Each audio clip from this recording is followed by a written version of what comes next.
முறையை பின்பற்றிட்டு இருக்கேன், நான் அதோடு சேர்ந்து மலர் மருந்தும் எடுத்துக்கலாமா அப்படின்னு சொல்லிட்டு நிறைய பேருக்கு டவுட்ஸ் இப்போ ஏற்படுது.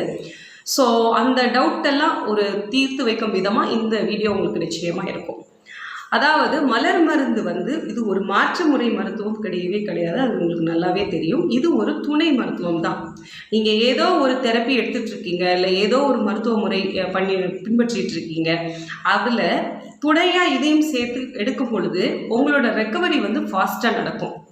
காம்ப்ளிமெண்ட் பண்ணுது. அந்த பர்டிகுலராக ஏதோ ஒரு ட்ரீட்மெண்ட் எடுக்கிறோம் இல்லையா, இப்போ ஒரு சித்தா மருத்துவம் நீங்கள் எடுத்துகிட்டு இருக்கலாம், இல்லை அப்படின்னா நீங்கள் ஒரு அலோபதி ட்ரீட்மெண்ட் எடுத்துகிட்டு இருக்கலாம், இல்லை வேறு ஏதாவது கைண்ட் ஆஃப் தெரப்பி நீங்கள் போயிட்டு இருக்கலாம், ஆக்யூபஞ்சர் மாதிரியோ ஆக்குப்ரெஷர், டச் தெரப்பி, இந்த மாதிரி எது எடுத்துகிட்டு இருந்தாலும். ஸோ இது முழுக்க முழுக்க உங்களுக்கு என்ன செய்யும் அப்படின்னு பார்த்தீங்க அப்படின்னா, உங்களோட மனதில் ஒரு நல்ல வித மாற்றத்தை உண்டு பண்ணுது இந்த மலர் மருந்துகள் எடுக்கும் பொழுது. ஸோ அப்போது மலர் மருந்து உங்களுக்கு எதுக்கெல்லாம் சப்போர்ட் பண்ணும்